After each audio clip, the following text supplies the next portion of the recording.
Imagine you are standing in front of two businesses. Both are growing. Both have capable management. Both operate in industries with promising futures. And both have stocks that investors are excited about. At first glance, they look almost identical. But there's one question that can completely change the decision. What are you paying for that future? That question sounds simple, but it separates an investor who is merely looking for a good company from one who is actually trying to make a good investment. Philip Fisher believed that the real challenge was not simply finding a company that could grow. The harder task was understanding whether the growth was strong enough, durable enough, and available at a price that still left room for a satisfactory return. And that distinction changes everything. Because a wonderful business can become a poor investment when expectations become too high. And an ordinary-looking business can sometimes become extraordinary when something fundamental inside it begins to change. The first clue is usually not found in the stock price. It is found inside the business.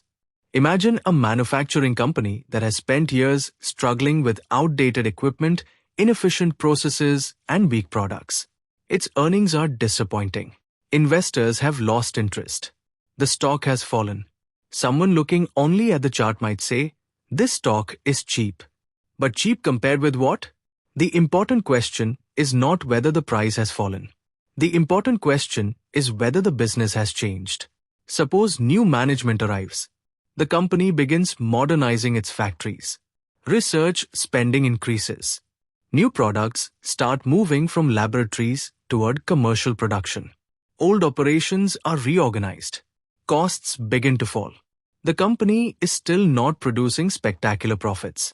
But suddenly the direction is different. That is where an investor has to slow down. Because a turnaround is not created by a fallen stock price. A turnaround is created by change inside the business. And sometimes that change becomes visible in the financial numbers only after the real work has already been happening for years. This is one of the most interesting things about long-term investing. The market often reacts to results. But the business begins changing before the results appear.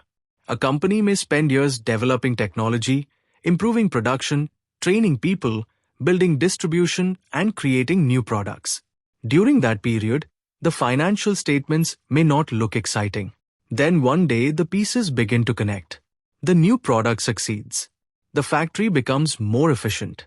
Sales increase. Margins improve. And investors suddenly discover what had been developing underneath the surface. This is why the best opportunities are sometimes found not in businesses that are already perfect, but in businesses where the probability of meaningful improvement is rising. But there is another side to the story. A company can grow rapidly and still become a bad investment. Imagine a small company operating in an attractive industry. Its products are excellent. Customers love them. Sales are climbing. The market begins noticing. The stock rises. More investors arrive. The story becomes popular. And then something subtle happens. People stop asking whether the company can continue growing. They start assuming that it will. That is dangerous. Growth needs a runway. A small business can sometimes grow extraordinarily fast because it is starting from a small base.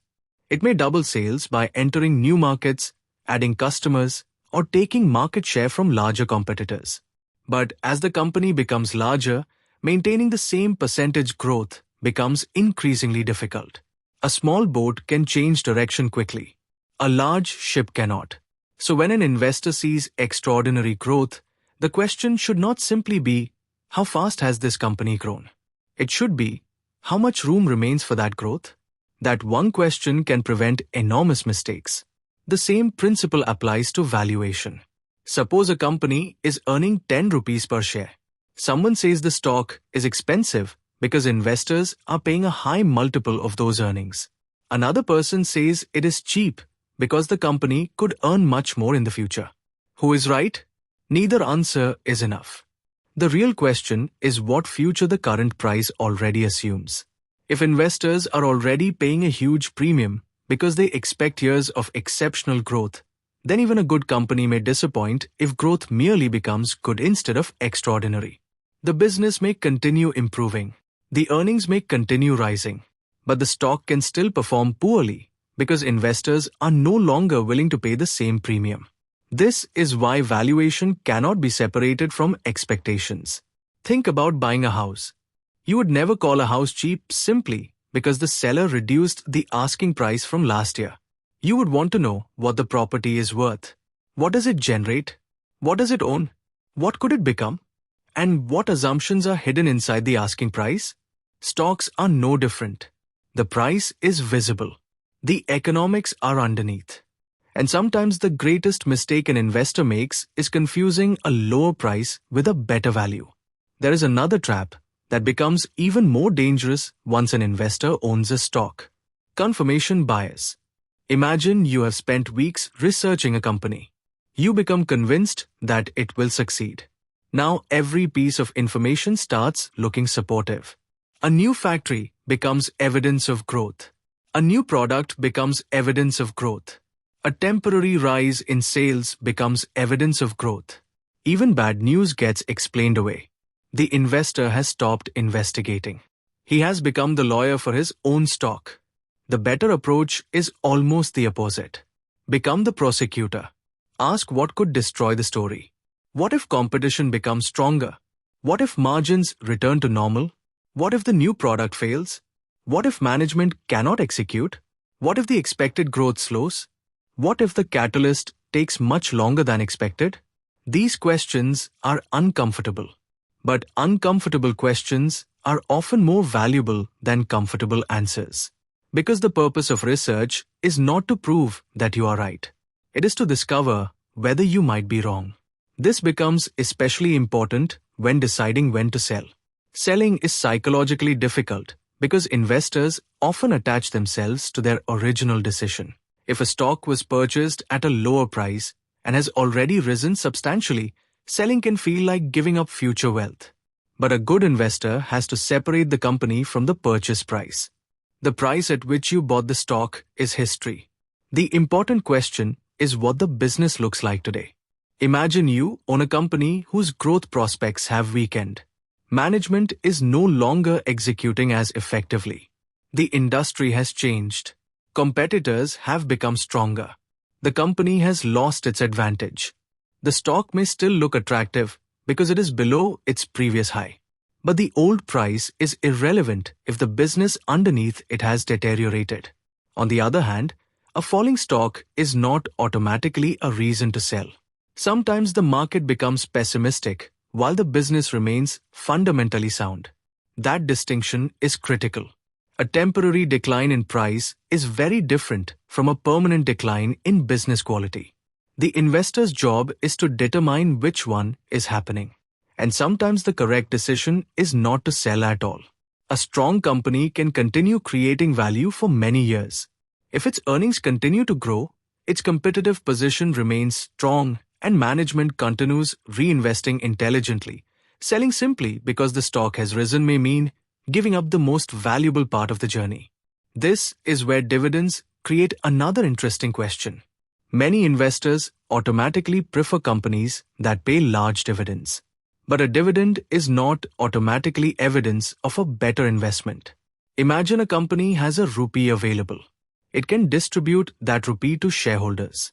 Or it can retain the money and invest it in a business opportunity that can generate much more than the shareholder could reasonably earn elsewhere. If management can reinvest capital at attractive returns, retaining earnings may actually create greater long-term value. The important question is not whether the dividend is high. The important question is what management can do with the money. If the business has excellent opportunities for expansion, retaining earnings can be powerful. If the business has poor opportunities and simply accumulates cash without creating value, retention can become a problem. Again, the surface number does not tell the complete story. You have to look underneath it. And this way of thinking also reveals why some of the most common investing habits can be dangerous. Investors are often attracted to promotional companies because the story sounds exciting. A revolutionary product, a huge market, a dramatic future. But an exciting story is not the same thing as an established business. There are also investors who ignore a company simply because it is small, unfamiliar, or less popular. That can be another mistake. Size does not determine future potential. A small company with a strong competitive position and a large runway can sometimes have far more room to grow than a giant company that already dominates its market. But that does not mean every small company is attractive. The details matter. Management matters. Competitive strength matters. Financial discipline matters. The opportunity for future growth matters. And above all, the investor must understand what is actually changing inside the business. This is why patience becomes such an important advantage. A company may be doing all the right things long before the market notices. Research may take years. New factories may take years. Distribution networks may take years. Management improvements may take years. The stock market, however, constantly demands immediate answers. That creates a dangerous temptation. An investor buys a promising company. Nothing happens for several months. Impatience begins. The investor sells. Then the business finally reaches the point where all the earlier investments begin producing results. The market notices. And the investor discovers that the hardest part of investing was not identifying the opportunity. It was having the patience to allow the business to become what it was capable of becoming. But patience should never become stubbornness. There is a difference between waiting for a good business to develop and refusing to accept that the original thesis has failed. That distinction is essential. The best investors are not permanently bullish. They are willing to change their minds when the facts change. And perhaps that is the deeper lesson. Investing is not about finding a perfect company. It is about continuously asking better questions. Why are sales increasing? Why are margins improving? Why are customers choosing this company? Why is management investing so heavily? How much growth remains? What could destroy the competitive advantage? What future is already reflected in the price? And if the business changes, what does that mean for the investment? These questions take us back to where we started. Two businesses can look equally attractive. Both can have growth. Both can have good management. Both can have promising industries. But the better investment depends on what the market is already expecting, what the business can realistically deliver, and what could happen if those expectations are wrong. That is why the greatest danger is not always buying a bad company. Sometimes it is buying a great company at a price that assumes perfection. And the greatest opportunity is not always finding a stock that has already started rising. Sometimes it is recognizing that something important has changed inside a business before everyone else fully understands it. The market will always show you a price. It will show you rising charts, falling charts, excitement and fear. But the price is only the surface. Underneath it are customers, factories, products, employees, competitors, management decisions, research, capital allocation, and future possibilities. That is where the real story lies. And once you begin looking there, investing changes. You stop asking only whether a stock will rise. You start asking why the business deserves to become more valuable. You stop calling a fallen price cheap. You ask what has actually changed. You stop defending your investment. You start looking for evidence that could prove you wrong. And perhaps most importantly, you stop treating buying and selling as isolated decisions.